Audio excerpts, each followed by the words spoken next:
Hey, Sarah. Hey there, Joe. Great. This is a great opportunity for us to get together for the first time and share with whoever's joined what we're working on and to learn some new technology in the meantime. Amen to that.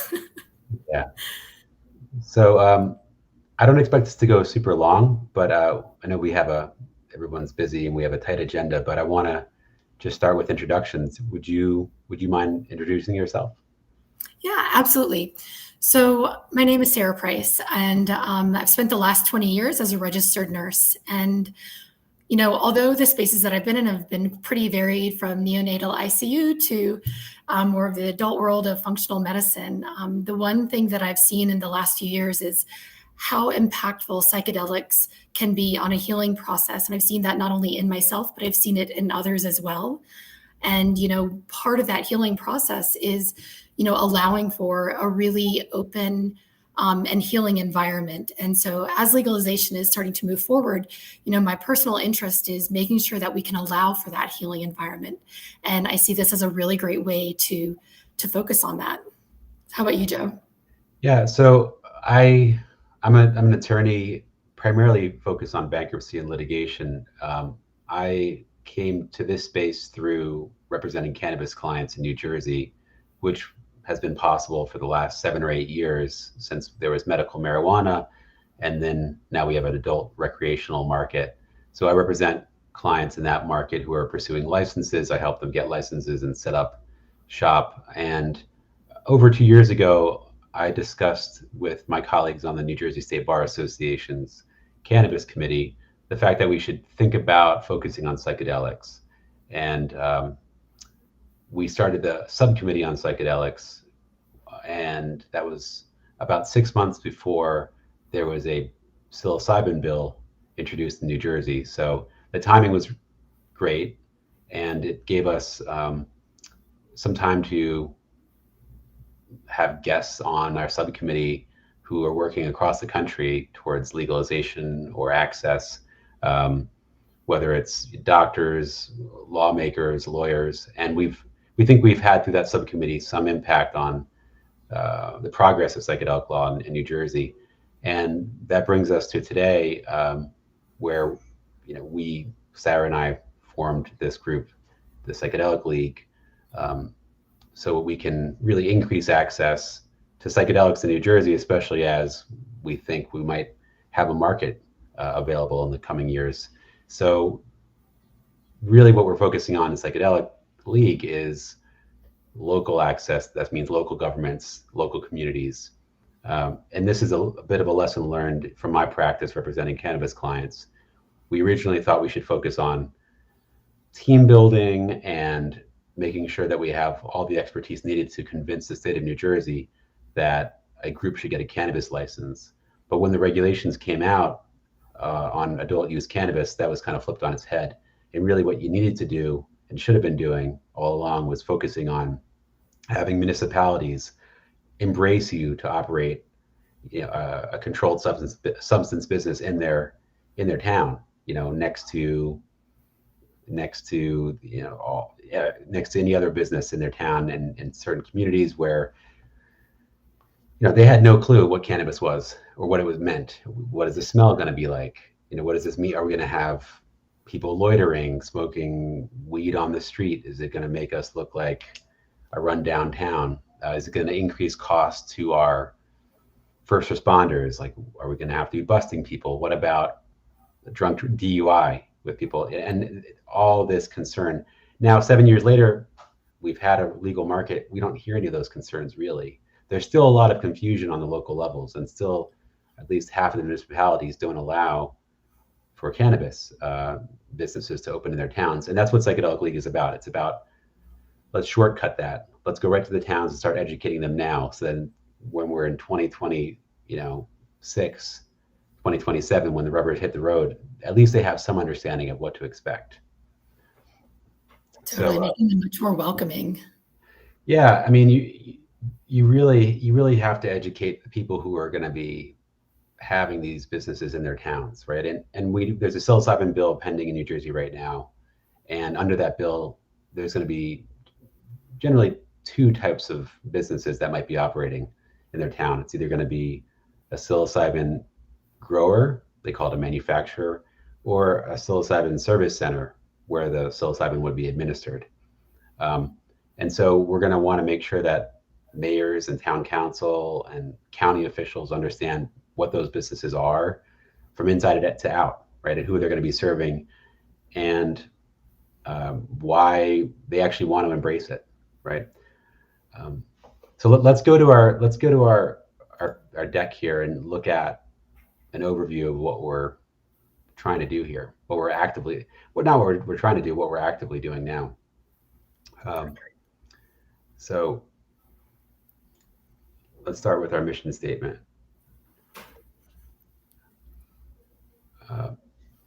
So this is really all about local governments. And, from the start of this, Sarah, I really didn't want to step on anyone's toes who are already working in the space. There's already a lot of wonderful people working in their own lanes, trying to increase access in many different ways and support legalization.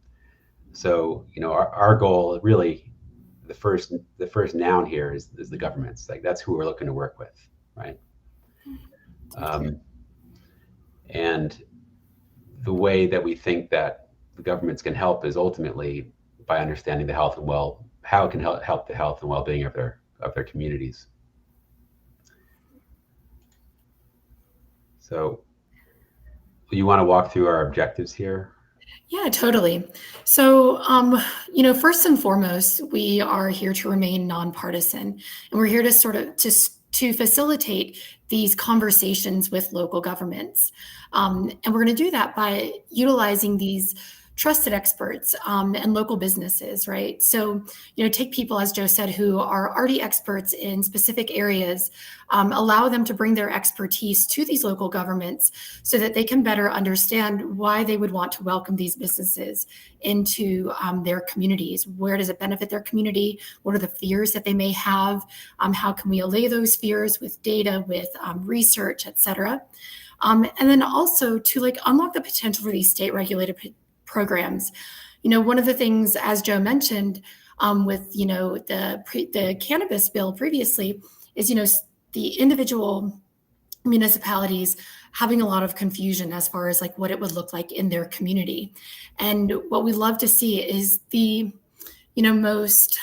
broadest use, the most healing environment possible, to where they don't feel fear that puts restrictions that are based on unfounded fear, fear of things that they've heard versus, realistic concerns based on data. So we really just want to allow for these programs to be the most healing programs that, that we have seen, that we may have experienced ourselves, and allow that to be what's accessible to the public. Yeah, I mean, it's such a broad topic to tackle. Psychedelics is such a broad topic. And if you're trying to meet with a local government official, or anyone for that matter, you don't know which way your conversation is going to start. I never know. You and I speak with people almost every day about psychedelics, and you never know really where they're going to start. Even if they're pro psychedelics, they might have a hang up on an issue, and you'll need to understand that issue and address it. I think that's why we're really looking to focus on elevating our trusted experts and saying, we have people who know this specific issue that you're concerned about, and they've produced a breakdown for you that you can hopefully digest very easily. And we'd love you to talk with them to alleviate any fears you might have about that. And, I don't think we ever want to tell anyone that their fear is unfounded, True. Everyone has a right to their belief about what might happen, but I think we just want to give everyone working on the same set of information. Absolutely. And there's certain pieces where there's a lot of misconceptions of what it is versus, what people who have been working with this extensively over the last several years have really seen.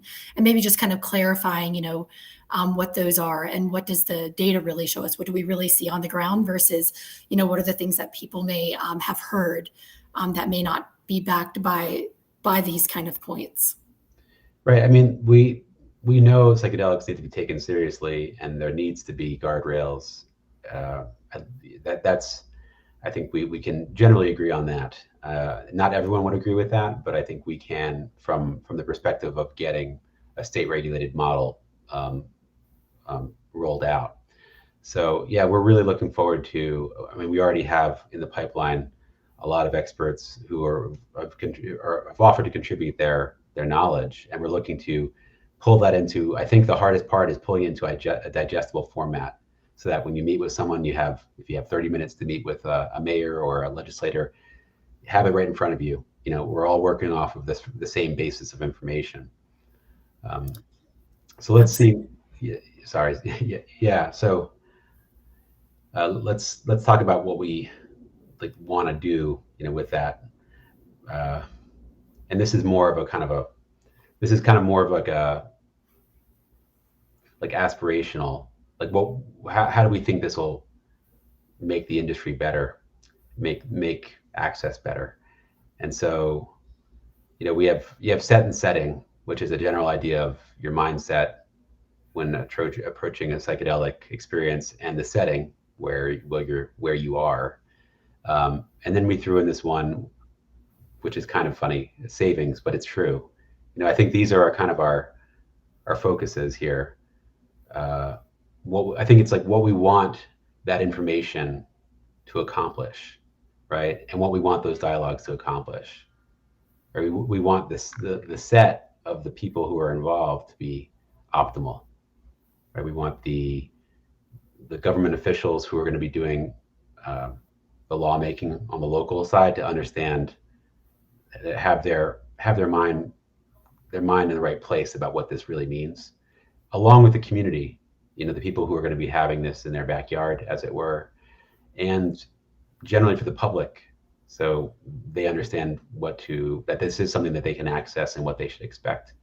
And then the setting is really getting down to actual physical on the ground level. What does your zoning look like? What do your hours of operation look like? Where can these places exist? Right? There is going to be restrictions, undoubtedly, on where they can exist. It seems unlikely that you're going to be able to have a service center inside of a residence, right? So that's where setting comes in, right? And then savings is what we experienced in cannabis. One of the selling points when it came to approaching towns, when it came to New Jersey cannabis, was we can offer your township some revenue stream from these dispensaries that will likely offset any anticipated deficit to your budget. Expense to have first responders come out when people are breaking into dispensaries, or whatever the issue would have imagined would be. So, but we don't really have that under the current bill for psilocybin. So we, instead of actually like income to the town, we kind of have to talk about the inverse, which is savings. What are you saving? And so I think the focus is really going to be, and data will probably support this, increased productivity. You have reduced anxiety and depression. You have increased productivity from your workforce and your infrastructure, and a decreased strain on health and behavioral services. You're going to be able to offset that through a legal market for psychedelic wellness. Totally. And I think too, some of the work that's being done with first responders right now is going to be really, really useful and interesting to see. I know that a lot of, whether it's police departments and fire departments, et cetera, some towns and some states are struggling to, meet their need in terms of hiring. And there's a lot of burnout. There's a lot of, health issues all wrapped up within that. That's kind of contributing to that.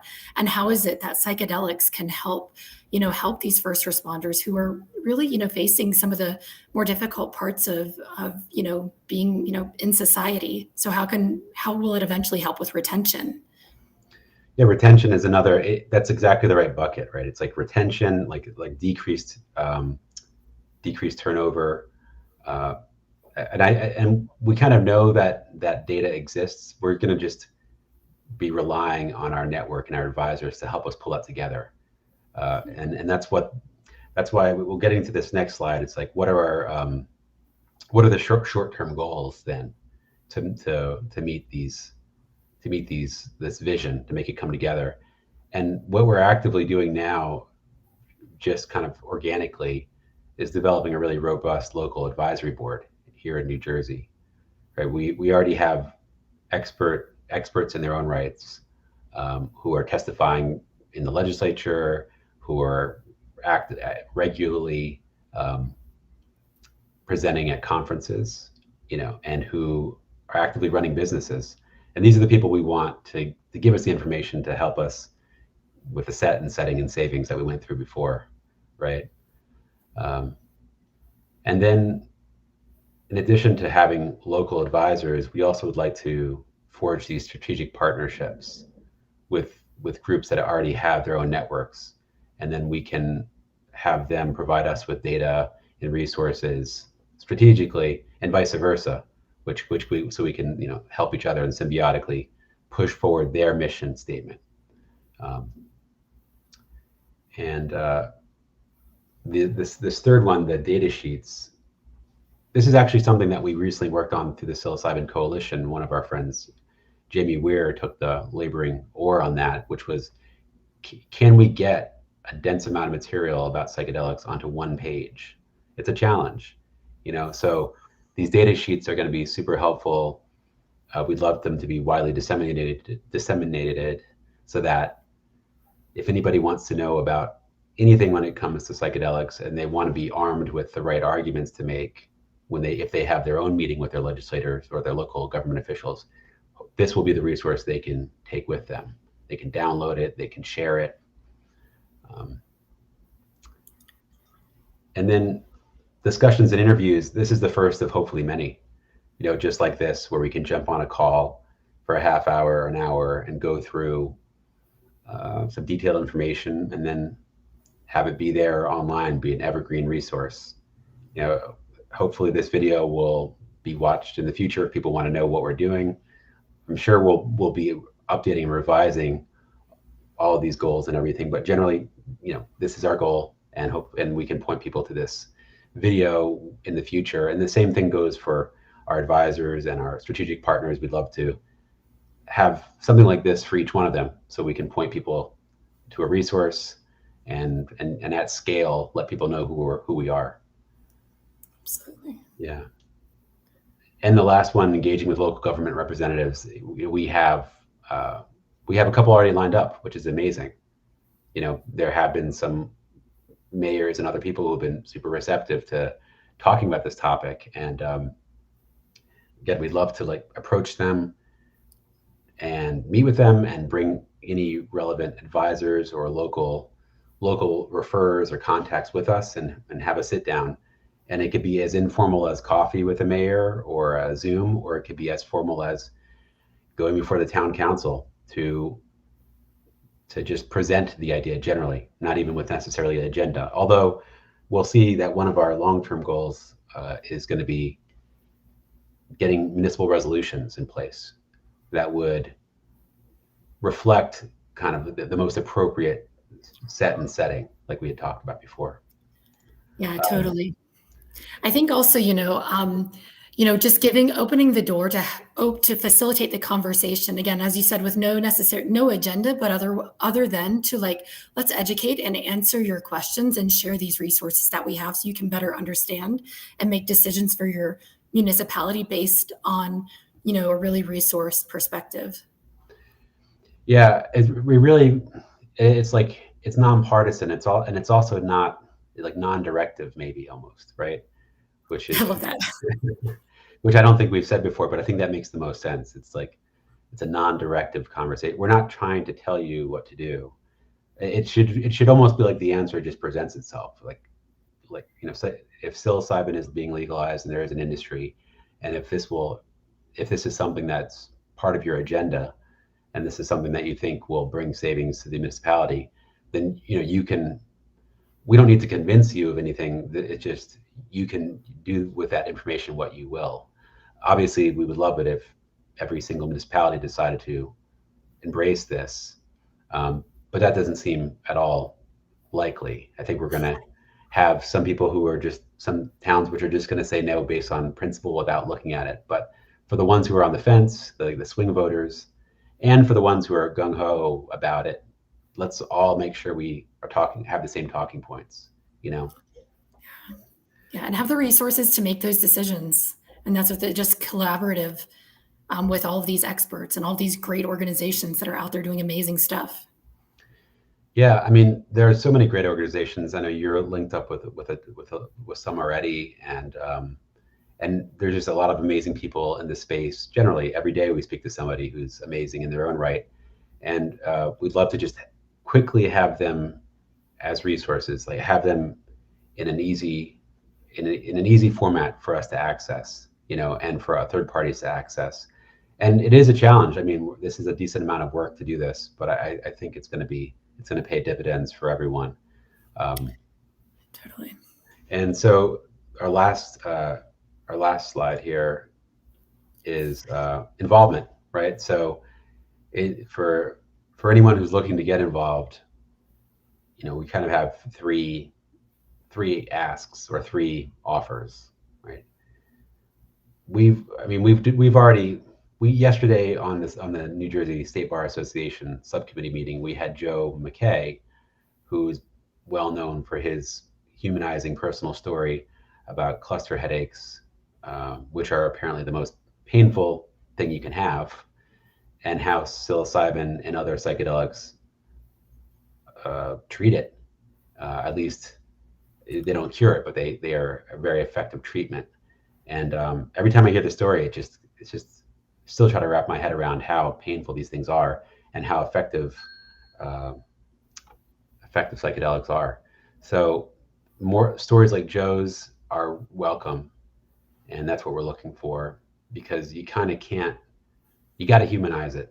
Otherwise, it's easy to just to talk about psychedelics in the abstract, which raises all those kind of artifacts of hippie culture. And I even heard I was watching a Huberman Lab kind of clip yesterday on YouTube, and I think he was even kind of citing some of the, I think, propaganda from the 60s as if it were actually like harm, like self-harm stuff, that he was even citing it like it was a thing. And I'm pretty sure it's not. Some of those stories are not true, but they still live in the zeitgeist. I don't even have to repeat those stories you hear. So Totally. we have to kind of overcome those stories, because even the brightest of us still might think that they were true. Totally. Yeah, there's nothing that makes, especially Joe McKay's story. The first time I heard him totally brought tears to my eyes for what he had been through. And, the other side of that story where he is, free of these headaches that were just absolutely debilitating. And so when we start seeing, like, it's not just data points, it's not just, like you said, like in sitting out there in this abstract idea of how it may help people, but actually hearing it directly from them really helps to kind of think of these exact people within the community and how their lives can be changed similarly. It really makes a difference. Even this weekend, I was on a panel at a kind of a cannabis job fair at a community college here, but they had a psychedelics panel, and one of the women I was sitting next to had definitely a tearjerker story, but I won't try to recreate it, but nonetheless, it was definitely a tearjerker, and psychedelics helped her overcome it. And you could tell that she was able to overcome it because this is kind of a recent trauma, and she's there talking about it, and it was amazing that she was willing to share it. So I give these people a lot of credit for sharing it from a number of perspectives. So yeah, that's what we're looking for sure, because that helps people on the ground understand why it's important. And of course, just we have to say as a footnote, this is not always just about the most extreme cases. The psilocybin bill is also about general wellness, but those stories are what really get you in the door. And contribute your expert insights. We're looking for anyone who can contribute and help us put together that database. And we really welcome anyone who feels like they have insights and expertise they want to share. Absolutely. Like, it's just like the more minds, the better, the more we can kind of pull from all these various different areas. there's a story, there's a data point, there's a something that, you never know, what it is that you have to share and how it may strike exactly perfect for part of our audience within these municipalities. Right. And on top of that, which isn't in the slide, if you think someone who has some expert insights or someone that you want to make an introduction to, um, that I've had a couple calls today, which led to more calls, and it's led to some really great stuff. So even if you don't think you have an insight yourself, if you think someone who might know someone, that's great. And then dialogues with local officials. That's the ultimate goal, is to sit down with these local officials when we're prepared, which is hopefully in the near future, to give them, a nice solid foundation of information that they can sit on and they can think about, for the next 6 months or a year, because we're really thinking long term here. So we don't need to meet with mayors tomorrow or next week. It could be in October or January, you know.